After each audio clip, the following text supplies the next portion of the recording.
क्या एक सक्सेसफुल शादी की पहचान सिर्फ घर के काम और जिंदगी के बीच का बैलेंस है, या फिर ये अपनी खुशियों और आजादी के लिए अपने सपनों को जीना है? मिसेज ये सवाल उठाता है, जिसमें रिचा की जिंदगी दिखाई गई है, जो अपनी आजादी की ख्वाहिश रखती है लेकिन शादी के रिवाजों और फर्ज की वजह से बंध गई है। ये फिल्म दिखाती है कि किस तरह इंसान अपनी खुद की मंजिल और एस्पिरेशंस को परिवार की एक्सपेक्टेशंस के आगे संपरित कर लेता है। क्या एक औरत अपने लिए जी सकती है जब उस पर शादी के रिवाजों का बहुत ज्यादा बोझ हो? रिचा की कहानी एक जागरण की है, जिसमें वो अपनी जिंदगी की बंदिशों से आजादी पाती है और अपनी मंजिलों की तरफ कदम बढ़ाती है। रिचा अपनी आजादी को बहुत पसंद करती थी, लेकिन शादी के हवाले से जो उसके जहन में तस्वुरात थे, वो कभी भी इस आजादी से टकराता नहीं था। उसे अपने आसपास लोगों को शादी करते, अच्छी फैमिली लाइफ जीते, हर चीज का बैलेंस बनाते देखा था और अपने सपनों को भी पूरा करते देखा था। रिचा भी अपनी जिंदगी में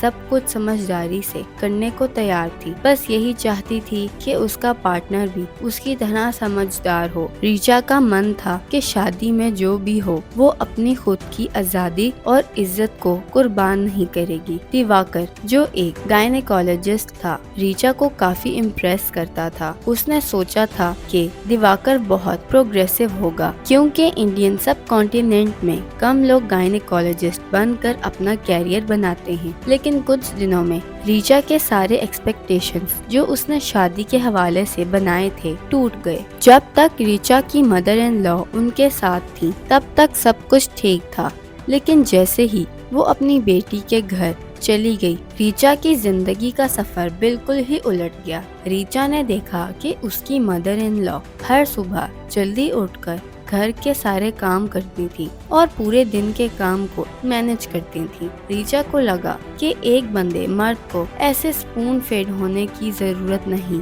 रिचा को ये सब बहुत तकलीफ देने लगा और उसने सोचा कि एक औरत को अपने घर में इस तरह से दूसरे लोगों के लिए काम करना नहीं चाहिए। लेकिन जैसे एक स्टीरियोटिपिकल इंडियन हाउस होल्ड में होता है, पुरुष सब कुछ अपने हक में समझते हैं और कभी शुक्रिया नहीं करते। रिचा को महसूस होता था कि उसका काम एक थैंकलेस जॉब बन गया है और उसे थोड़ी ज्यादा इज्जत मिलनी चाहिए थी। रिचा ने देखा कि उसकी मदर इन लॉ अपनी तकदीर को बिल्कुल मानना सीख गई थी। वो कभी शिकायत नहीं करती थी और लगता था कि उसने अपने आप को इस सब कुछ के लिए संभरित कर दिया था। जो हो सकता है कि वो पूरी जिंदगी इस मेंटल स्टेट को अपनाए रही थी और कभी कभी लोग मजबूरी में अपने हक में नहीं बोल पाते और रिचा की मदर इन लॉ भी शायद अपने हस्बैंड के खिलाफ आवाज नहीं उठा पाई थी। रिचा के फादर इन लॉ, जो एक रिटायर्ड इंसान थे, अक्सर घर पर रहते थे और उनका अपना एक बहुत स्ट्रिक्ट रूटीन था। उन्हें हर चीज अपने तरीके से चाहिए होती थी, चाहे वो नाश्ते का वक्त हो या खाने का टेस्ट हो। रिचा ने महसूस किया कि दिवाकर और उसके फादर को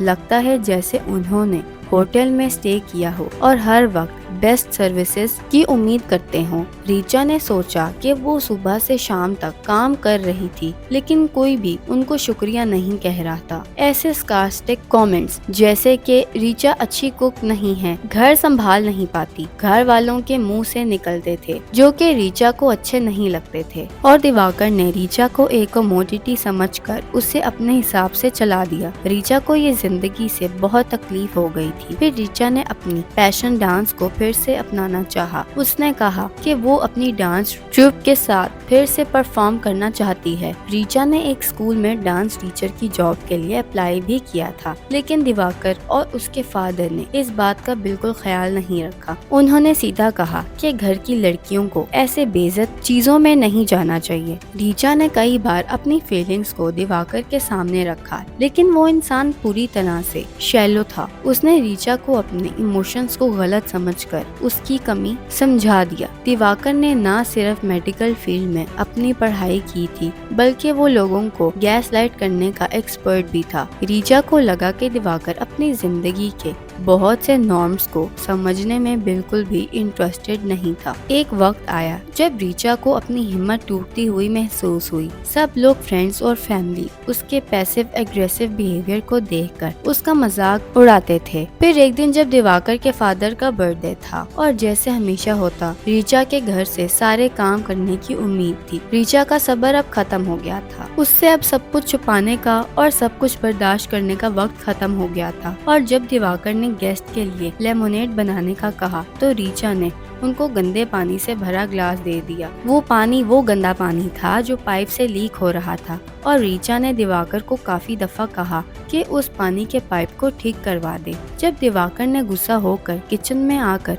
उसे मारने की कोशिश की तो रीचा ने वो गंदा पानी बकेट से उठाया और दिवाकर पर डाल दिया। अब हम बात करते हैं फिल्म की एंडिंग की, जिसमें रीचा ने दिवाकर को छोड़ा और अपने सपनों की तरफ कदम बढ़ाया। एक इंसान को अपनी फैमिली को छोड़कर अपने सपनों को जीने की जरूरत नहीं है, लेकिन रीचा ने ये सिर्फ इसलिए किया क्योंकि उसका पार्टनर एक स्टीरियोटिपिकल आदमी था जो एक औरत को सिर्फ एक घरेलू काम करने वाली औरत समझता था। रीचा ने दिवाकर को छोड़ दिया और अपने डांस ट्रूप का हिस्सा बन गई। उसने अपने फैसले पर खुशी महसूस की। दिवाकर ने दोबारा शादी की और उसे भी एक और घर का काम करने वाली मिल गई। पब्लिक में वो अपनी वाइफ को मिसेस के नाम से बुलाता था, लेकिन रीचा के लिए अब मिसेस का लेबल कुछ भी नहीं था। रीचा अपनी जिंदगी अपने तरीके से जीती थी, अपनी टर्म्स पर। क्या ये जिंदगी आप लोग भी चाहते हैं या फिर इन बंधनों से आजाद होना चाहते हैं? रीचा की कहानी ये याद दिलाती है कि असल आजादी सिर्फ एक टॉक्सिक रिश्ते को छोड़ने में नहीं, बल्कि अपने सपनों और पैशंस को दरियाफ्त करने में है। वो साबित करती है कि सबसे मुश्किल काम को इंसान कर सकता है, अपने सपनों की तरफ कदम बढ़ाती है और अपनी जिंदगी आसानी से जीती है। वीडियो अच्छी लगी हो तो नीचे कमेंट सेक्शन में बताएं।